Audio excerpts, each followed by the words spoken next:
जी ma'am. Second year का course आपको पता है 2 पार्ट्स में है आपके पास, एक सल्तनत टाइम पीरियड है, एक मुगल टाइम पीरियड है। और जो मैं आज आपको करवाऊंगी वो आपका फर्स्ट पेपर है हिस्ट्री को। क्योंकि सोर्सेज नहीं है तो बेटा किसी का माइक ऑफ करो, अपना माइक प्लीज, डिस्टरबेंस आ रहा है बच्चों।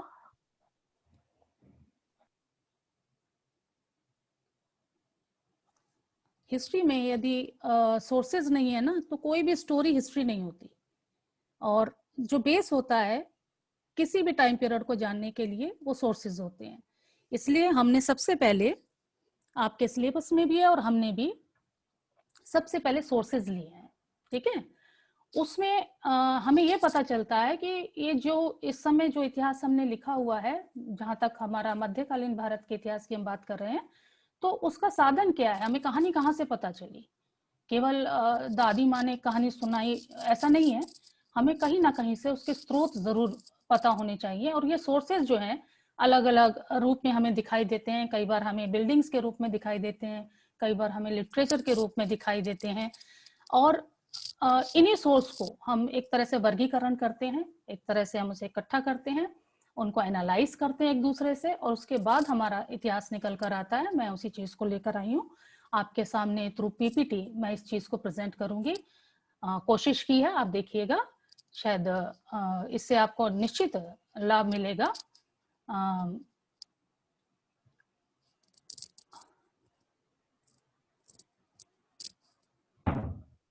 आपको पीपीटी शो हो रही है बच्चों? you can give me a message, drop a message in a message box. आप लोगों को अगर ये दिखाई दे रहा है तो you can drop message in a message box.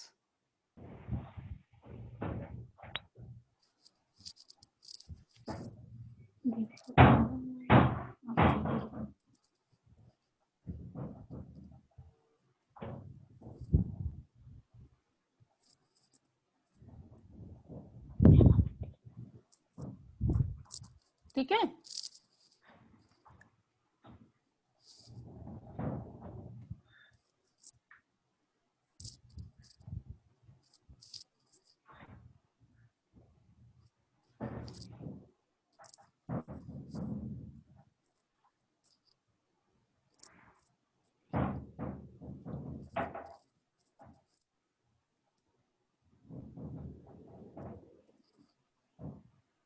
okay, now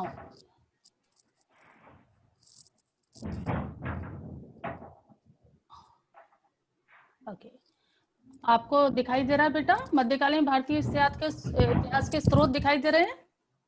yes ma'am. Okay then, तो ये जो है बेटा जहां तक सोर्सेस को हमने वर्गीकृत किया हुआ है, ये हमारे 2 पार्ट्स मेन होते हैं। एक होता है हमारा साहित्यिक और दूसरा होता है पुरातत्व। यानी एक तरफ तो हमारे पास लिटरेचर होता है, दूसरी तरफ से बिल्डिंग आर्ट, बिल्डिंग चीज होती है जो हमें मिली होती है, खुदाई में मिलती है जो, ठीक है। उस चीज को हम अलग अलग पार्ट्स में डिवाइड करते हैं। जैसे कि आप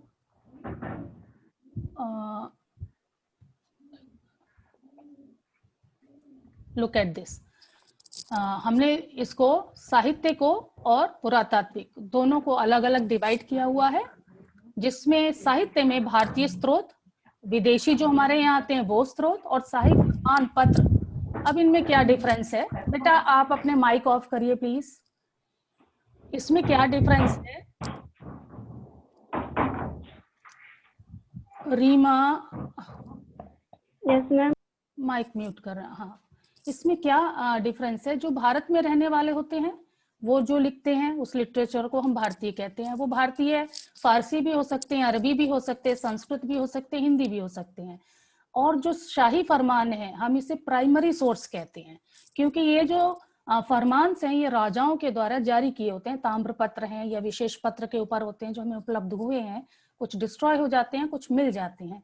उसके आधार पर हम भारतीय सोर्स के साथ मिलाकर और अन्य जो हमारे स्मारक हैं उनसे मिलाकर जब उनको एनालिसिस करते हैं, तब एक जो उस समय का जो इतिहास है हमारे सामने निकल कर आता है। आपको पहले भी मैं बता चुकी हूँ, इतिहास जो है 5 पिलर्स पर खड़ा होता है। सामाजिक, राजनीतिक, आर्थिक, धार्मिक और सांस्कृतिक, केवल 5 पिलर्स होते हैं। इस पर पूरा इतिहास हम लिखते हैं, ठीक है। तो ये शाही फरमानों में काफी सारी चीजें निकल कर आती हैं। फिर जो बाहर से विदेशी आते हैं वो अपनी आंखों से देखते हैं, वो सेकेंडरी सोर्स है, वो प्राइमरी सोर्स नहीं है बच्चों, क्योंकि वो यहाँ देखते हैं, सुनते हैं और उसके बाद हम लिखते हैं उस चीज को, तो उसमें हमारी कल्पना भी बहुत ज्यादा आ जाती है। तो इसलिए वो सेकेंडरी सोर्सेज है, पर वो सोर्सेज होते हैं। जब एनालाइज करते हैं तब वो सोर्सेज के साथ टैली होते हैं, ठीक है। इसी तरह से पुरातत्व में स्मारक आती है, मुद्राएं और सिक्के आता है, आपके अभिलेख आते हैं। आप अच्छे से पिछले साल पढ़े हो कि अगर अशोक के अभिलेख नहीं होते तो हम अशोक की जानकारी पूरी नहीं ले सकते थे, ये आप लोगों को अच्छे से पता है ना। तो इसी तरह से मध्यकालीन भारत की जब हम बात करते हैं तो उस समय पर भी ये सारे हमें बहुत अच्छी मात्रा में बिल्डिंग्स मिली हैं। आपको पता ही है जो कुतुबुद्दीन ऐबक की बिल्डिंग है आपके सामने खड़ी हुई है, कुव्वतुल इस्लाम मस्जिद आपके सामने खड़ी हुई है, ये सब हमें उपलब्ध है। फिर उसमें पिलर्स हैं, किस ईयर में बनाया गया, किसने बनाया, वो सारी चीजें हमें उसमें जानकारी मिलती है। और कॉइन्स तो आपको मैं पहले भी बता चुकी हूँ और एक बार फिर दिखा रही हूँ, ये इंडियन कॉइन है, ठीक है। इंडियन कॉइन को भी अगर ध्यान से आप देखेंगे तो ये पूरा इतिहास बताता है, इसका आप अध्ययन करेंगे तो ये पूरा इतिहास बताता है। ये मेरे हाथ में 2 रुपए का सिक्का है, ठीक, इसमें एम्बलम है, ये देखिए, ये अशोक चक्र, अशोक का लाट का चित्र, 2 रुपए, हिंदी इंग्लिश में लिखा जाना, फिर इसके नीचे ईयर भी है, 2016 का सिक्का है। तो कहने का मेरा मतलब है कॉइन्स अपने आप में राजा, उसकी समृद्धि, उसका ईयर, उसकी उपाधि, ये सब हमें बहुत बारीकी से बताते हैं। तो कॉइन अपने आप में बहुत बड़ी जानकारी देता है, और जो स्टैम्प्स होती हैं वो हमें बहुत बड़ी जानकारी देती हैं। व्यापारिक और आर्थिक रूप की जानकारी बहुत बड़े रूप में हमें उनसे मिलती है, ठीक है। तो ये इसके बाद एक एक करके हम इस सोर्सेस को लेंगे। साहित्यिक स्रोत जिसकी हम बात करते हैं, अबू रेहान अल-बरूनी। आप लोगों ने महमूद गजनवी जब पढ़ा है तब आपने ये अबू रेहान अल-बरूनी को भी पढ़ा है। अल-बरूनी उनके साथ आया था, ऐसे इंडिया आया था घूमने के लिए, यहाँ की चीजों से बहुत आकर्षित हुआ। किताबुल हिंद यानी तहकीक ए हिंद उसने एक ग्रंथ भी लिखा, जो कि एक राजनीतिक घटनाक्रम पर है, लेकिन इसमें उसने राजनीति के साथ सांस्कृतिक इतिहास भी लिखा है। दूसरा हमारे पास आता है कल्हण। कल्हण ने राजतरंगिनी नामक ग्रंथ लिखा है, इसमें 7वीं शताब्दी से 11वीं शताब्दी तक का पूरा इतिहास वर्णन मिलता है, और संस्कृत का ये एकमात्र ऐतिहासिक ग्रंथ है। इसमें आप जो कश्मीर के राजा हैं उनका क्रमबद्ध, फर्स्ट टाइम ऐसा है जो क्रोनोलॉजिकली जिसके अंदर हिस्ट्री लिखी गई है, एक क्रमबद्ध तरीके से कि इस ईयर के बाद ये, इस ईयर के बाद ये जो चीज लिखी गई है ये हमें राजतरंगिनी में देखने को मिलती है। हसन निजामी ताजुल मासिर लिखा है, उस समय की राजनीतिक उथल पुथल के बारे में लिखा है। मिनहाजुस सिराज तबकाते नासिरी है। और जियाउद्दीन बर्नी जो है, इसने जो इतिहास लिखा है स्पेसिफिक है, इसका स्पेसिफिक किस तरीके से, तारीख फिरोज शाही, जाहिर सी बात है फिरोज शाह तुगलक के टाइम पीरियड की घटना के बारे में बता रहा है, लेकिन इसमें बलवन के राज्यारोहण से लेकर फिरोज शाह तुगलक के जो पहले 6 साल हैं उसका वर्णन तारीख फिरोज शाही में हमें देखने को मिलता है। फतवा जहांदारी नाम से आपको शायद एहसास हो रहा हो इसका, ये बर्नी ने बताने का प्रयास किया है कि जो दिल्ली सल्तनत है वो इस्लामिक नियमों पर चलता था, तो वो सारा वर्णन उसके अंदर बर्नी ने किया है, जो बड़ा ही यूजफुल है हमारे लिए। उसके बाद है तारीख बरमकियान, ये अरब के जो मंत्री हैं उनके बारे में जानकारी देता है, क्योंकि आपको पता है टर्किश जो है वो अरब से आए हैं, तो हमें उनका कनेक्शन के बारे में काफी हद तक जानकारी मिलती है। फिर ये जो हसरतनामा है, ये कहा जाता है बर्नी की आत्मकथा है, उसने अपने बारे में काफी डिटेल इसके अंदर वर्णन किया है। इसके बाद आपको अमीर खुसरो का नाम आप लोगों को अच्छे से पता होगा, आप हिंदी में भी अमीर खुसरो को पढ़ते हैं, लोकोक्तियां पढ़ते हैं, आप उनके मुहावरे अमीर खुसरो के तो उसका तो कोई सानी ही नहीं है, उसका कोई तोड़ नहीं है। जो मुहावरे अध जल गगरी छलकत जाए, जो थोड़ा ज्ञान है वो कैसे इंसान बखान करता है। और नाचना आवे आंगन टेढ़ा टाइप की जो चीजें हैं वो उन्होंने काफी मुहावरे और लोकोक्तियां लिखी हैं। अमीर खुसरो एक वो व्यक्ति है जो 3 डायनेस्टीज में रहा है। कैकुबाद से लेकर ये तुगलक डायनेस्टी तक अमीर खुसरो दिखाई देता है। उसने तीनों युगों का इतिहास लिखा है। जैसे किरानुसादीन है, ये कैकुबाद के समय का लिखा हुआ है। इसमें बुगरा खान जो कैकुबाद के पिता हैं, युद्ध में उनके मरने की खबर, उसके बाद वो किस तरह से मिलाप होता है पिता और पुत्र का, उसका वर्णन किया है। मिफ्तुल फुतूह के अंदर खिलजी क्रांति, इसमें जलालुद्दीन फिरोज खलजी ने किस तरह से कैकुबाद का अंत करके खिलजी डायनेस्टी की स्थापना की थी, ये उसने वर्णन किया है। फिर है खजाइनुल फुतूह, अलाउद्दीन के निर्देश पर लिखा गया, उसका ही मुक्त कंठ से उसकी प्रशंसा की है। इसी तरह से नूह सिपिर है, नूह सिपिर के 9 अध्याय हैं। 7 अध्याय में ये पहला व्यक्ति है उस समय का अमीर खुसरो जिसने हिंदुस्तान के बारे में लिखा है।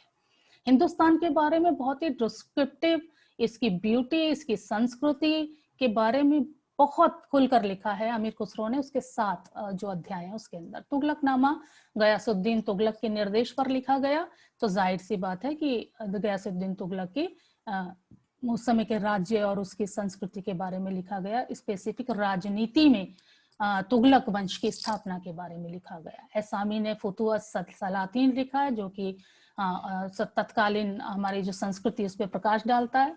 फिरोज शाह तुगलक ने खुद एक जो है फुतुहात ए फिरोज शाही ग्रंथ लिखा है और वो अपने आप में बहुत हद तक राजनीति के साथ साथ धार्मिक स्थिति पर भी प्रकाश डालता है, क्योंकि फिरोज शाह तुगलक कुछ धर्म में कट्टर था, इस वजह से उसकी पॉलिसी को भी दर्शाता है वो। इब्न बतूता अफ्रीकन है, ये मोहम्मद बिन तुगलक के काल में आया और कई वर्ष यहाँ पर रहा। यहाँ का काजी भी, दिल्ली का जामे मस्जिद का काजी भी नियुक्त किया गया। रेहला लिखा उसने।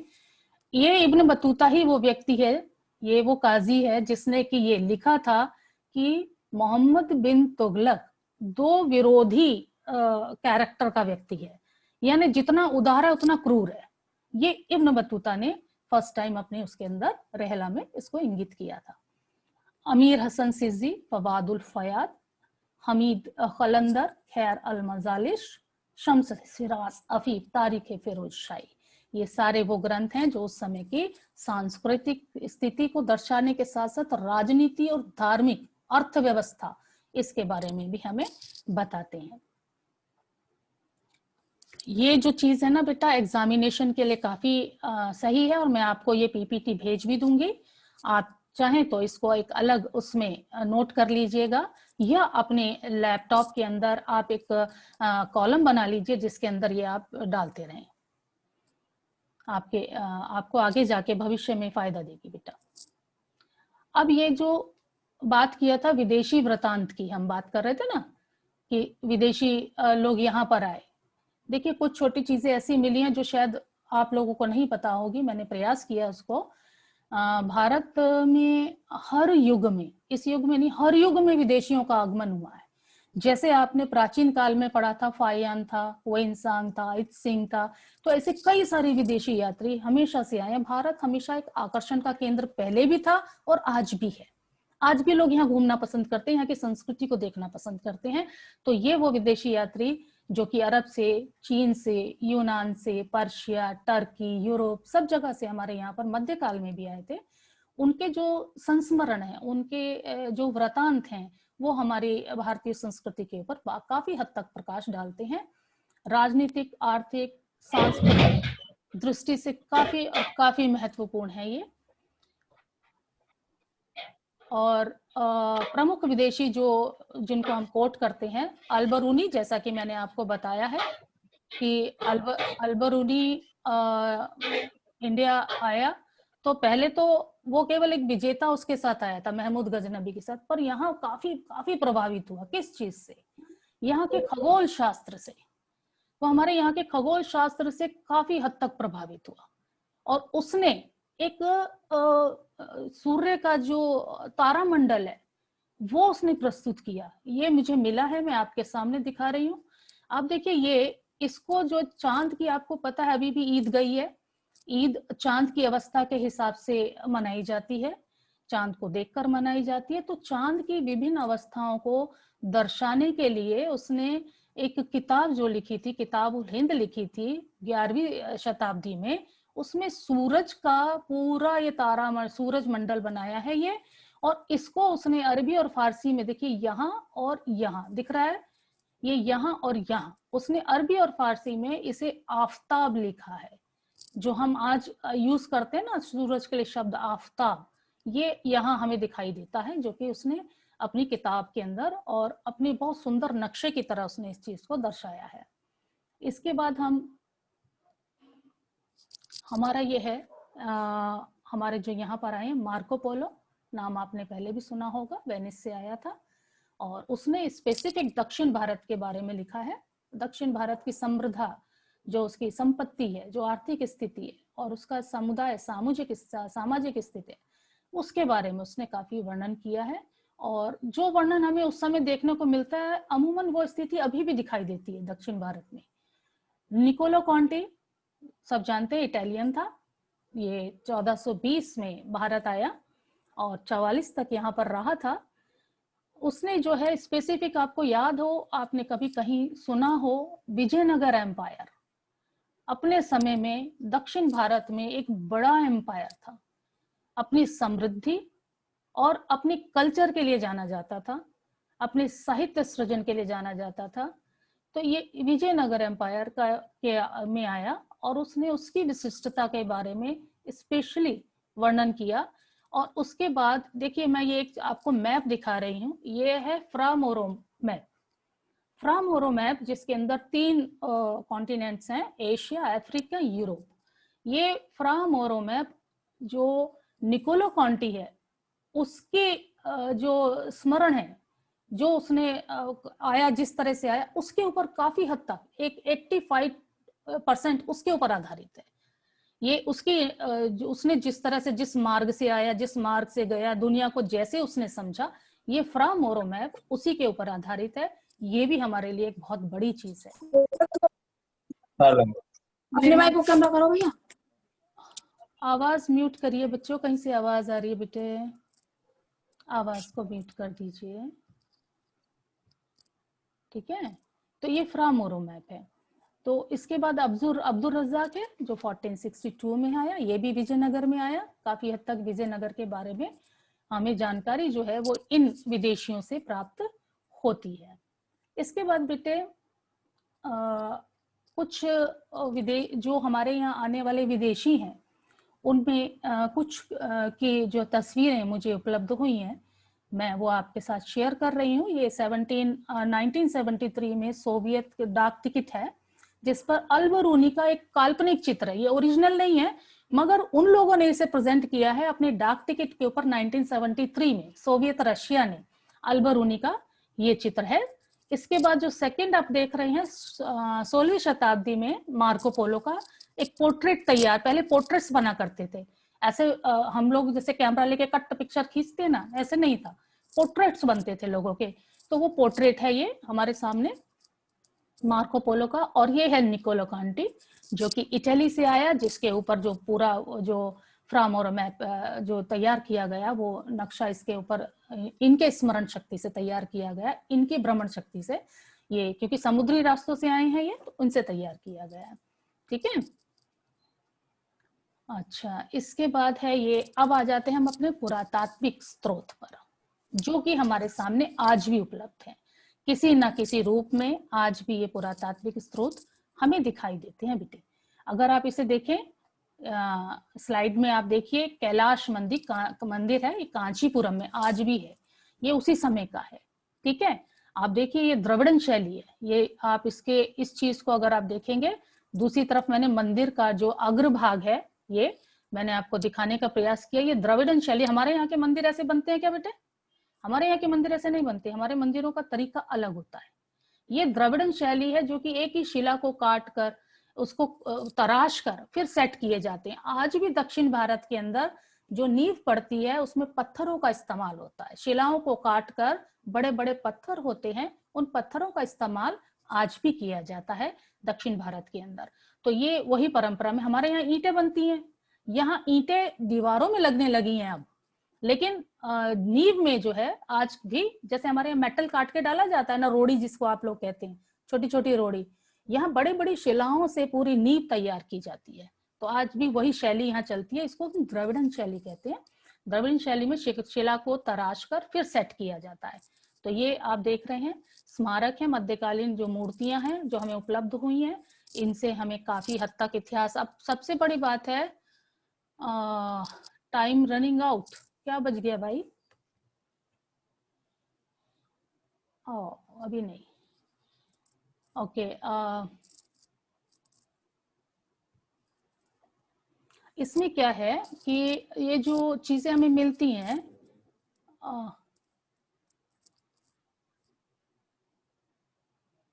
व्हाट सेकंड,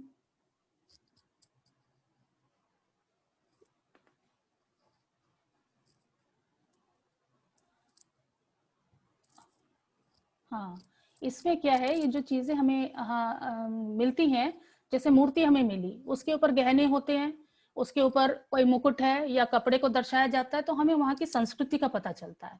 कि जैसे अभी मान लीजिए हम क्या पहनते हैं, हम नाक में, कान में, गले में, तो हम जब मूर्ति बनाएंगे तो देवी की मूर्ति या कोई भी मूर्ति हम बनाते हैं तो उसमें वो सारी चीजें हम ऐड करते हैं, क्योंकि हमारे अभी जो परंपरा में चल रहा है। तो जब हमें उस समय की मूर्तियां मिलती हैं, उस समय के मंदिर की चीजें मिलती हैं, तो हमें काफी हद तक उस समय की जो तत्कालीन जो कल्चर है हमें उसका पता चलता है इससे। तो उसमें इतिहास के हर एक पहलू पे प्रकाश पड़ता है। अगर सोना चांदी हीरा जवाहरात पहने तो डेफिनेटली उस समय में बहुत रईसी रही होगी, और अगर आप लकड़ी और हड्डी और वो पहने हो तो इसका मतलब बेचारे गरीब रहे होंगे। तो वो सीधी सी बात है, उस सब चीज का हमें अंदाजा लग जाता है। द्रविड़न शैली में निर्मित कांचीपुरम का मंदिर जो आपके सामने है, पल्लव वंश के राजा जो राजसिम्हा थे, उन्होंने अपनी पत्नी की प्रार्थना पर इसको बनवाया था, और इसके अग्रभाग का निर्माण राजा के पुत्र महेंद्र वर्मन तृतीय ने करवाया था। ये जो मैं अग्रभाग बता रही हूँ आपको, ये पूरी तरह से दिखा रहा है किस तरह से उनके उसका प्रतीक है। अच्छा, इसके साथ साथ यहाँ पर आपको राष्ट्रकूट कालीन शिव मंदिर भी दिखाई दे रहा है। यानी शिव को कभी भी किसी भी युग में अगर हमने देखा है तो वो इसी मुद्रा में हमें मिले हैं। ये वास्तव में एक आश्चर्य की बात है। ये जो शिव हैं इसी मुद्रा में, तपस्या में, ऐसी सांप उनके ऊपर करता हुआ, यानी किसी भी युग में ये सांप नहीं हटा, किसी भी युग में ये वस्त्र नहीं इस तरह से हटे। तो इसका मतलब है शिव को हम कह सकते हैं जिनका ना आदि है ना अंत है। यानी हम अगर हड़प्पन सिविलाइजेशन में देखते हैं, जो पिछली बार आपने पढ़ा था, तब भी आपको ये सब दिखाई, पशुपति शिव ऐसे ही दिखाई दिए थे। अभी भी अगर हम इन एलोरा की गुफाओं में इनको राष्ट्रकूट कालीन सभ्यता के अंदर देखते हैं, तब भी हमें शिव इसी रूप में दिखाई देते हैं। बड़ी बात है। और उस समय में राष्ट्रकूट में ये नहीं था कि केवल हिंदू धर्म को ही प्राथमिकता दी जाती थी। देखिए एलोरा के अंदर राष्ट्रकूट कालीन 3 मंजिला जैन का खंडर अभी भी है, जैन जो स्तूप बनाए जाते थे उनका खंडर अभी भी मौजूद है। तो ये अपने आप में इस चीज का सबूत है कि उस समय सहिष्णुता होती थी, धर्म में इतनी कट्टरता नहीं होती थी कि बस एक ही धर्म की प्राथमिकता और बाकी ऐसी कट्टरता उस समय नहीं होती थी। अब आ जाते हैं हम हमारे जो मेन जिस राजा की हम बात कर रहे हैं, तंजौर। आप तमिलनाडु की तरफ जाओगे तो आपको दिखाई देगा राजा प्रथम ने बनवाया था बृहदीश्वर मंदिर। आपने क्या शायद नाम सुना हो, जिसको कि यूनेस्को ने विश्व धरोहर घोषित किया। बच्चों ये हमने नहीं किया, यूनेस्को की तरफ से है। ये अपने आप में द्रविड़न शैली की बहुत बड़ी मिसाल है। आप इस चीज को अगर चाहें तो आपने उसमें सर्च करके देखिएगा, आपको गूगल पे भी दिखाई देगा। ये जो तंजावुर जिसका नाम है, तंजौर में ये बनवाया था, बृहदीश्वर का मंदिर है। चोल सम्राट है जिन्होंने इसको बनाया था। दक्षिण भारतीय कला शैली पर जो निश्चित कला शैली के साथ साथ उस दक्षिण भारत की अर्थव्यवस्था को भी दिखाता है। इतनी लागत है इसके अंदर, पैसे को भी दिखा, बगैर पैसे के तो 2 कमरे का घर भी नहीं बनता भाई। इतना विशाल काय बना देना, मतलब उस समय की अर्थव्यवस्था बहुत अच्छी रही होगी। और उसके साथ साथ आप इसको ध्यान से देखिए, जो इसमें आपको स्टैचू दिखाई दे रहा है, ये राजा का स्टैचू है जिसने की बनवाया है। और ये जो मंदिर है वहीं पर इनकी प्रतिमा लगी है चोल नरेश की। और इनको भी ध्यान से देखिए ये अपने आप में ये भी बताता है राजा कैसे रहता था। मुकुट पहने हुए हैं, ठीक, कुंडल पहने हुए हैं, ध्यान देखिए इसमें।